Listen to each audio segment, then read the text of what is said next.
Memori utama adalah memori di mana CPU mengambil instruksi selama program dieksekusi. Sedangkan memori semikonduktor adalah memori komputer yang terbuat dari bahan semikonduktor. Perangkat penyimpanan data elektronik ini biasanya diimplementasikan ke sebuah semikonduktor berbasis sirkuit terpadu atau IC. Memori utama semikonduktor sering disebut sebagai inti. Penggunaan keping semikonduktor bagi memori utama hampir universal.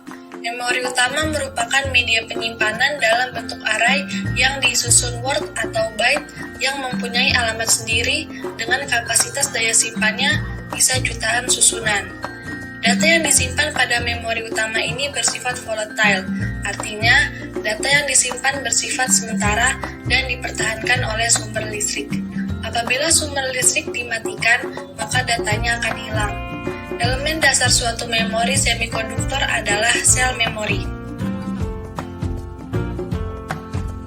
Semua sel memori semikonduktor mempunyai sifat-sifat tertentu, seperti memiliki dua keadaan stabil yang dapat digunakan untuk merepresentasikan bilangan biner 1 dan 0, mempunyai kemampuan untuk ditulisi untuk menetapkan keadaan, mempunyai kemampuan untuk dibaca untuk merasakan keadaan.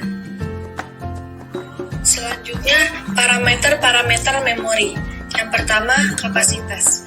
Memori dapat dipandang sebagai sebuah unit penyimpanan yang terdiri atas jumlah lokasi yang masing-masing dapat menyimpan jumlah bit. Kedua, kecepatan. Merupakan parameter penting dalam memori. Hal ini diukur dengan waktu akses dan waktu pemulihan. Ketiga, latensi adalah waktu yang digunakan untuk mengakses lokasi yang pertama dalam suatu rangkaian lokasi. Yang keempat, bandwidth adalah kecepatan transfer data memori yang dinyatakan dalam jumlah byte per detik. Operasi memori secara umum. Setiap sistem memori memerlukan beberapa jenis saluran input dan output untuk melaksanakan fungsi-fungsi berikut.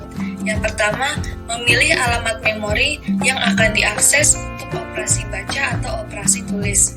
Kedua, memilih operasi baca atau operasi tulis untuk dilaksanakan. Ketiga, mensuplai data input untuk penyimpanan dalam memori ketika operasi penulisan. Keempat, menahan data output yang berasal dari memori ketika operasi pembacaan. Kelima, enable atau disable memori agar memori akan merespon masukan alamat dan perintah baca atau tulis. Yang terakhir, klasifikasi memori. Umumnya berdasarkan fungsi, teknologi, modus penggunaan, serta metode akses. Berikut ini klasifikasi memori menurut jenisnya. Yang pertama, kemampuan baca atau tulis. Memori semikonduktor baca atau tulis, istilahnya RAM, walaupun secara teknik, ROM semikonduktor juga adalah RAM. Kedua, metode akses. Merujuk pada mekanisme perbedaan pengaksesan lokasi dalam memori. Ketiga, mode penggunaan dan fungsi. Klasifikasi ini berdasarkan pada peranan memori pada komputer.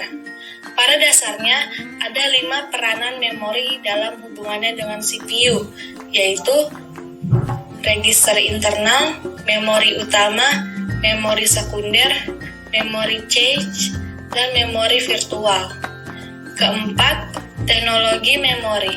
Beberapa tahun lalu, memori inti magnetik banyak digunakan sebagai memori utama pada komputer mainframe dan komputer mini, tetapi sekarang secara total diganti dengan memori semikonduktor.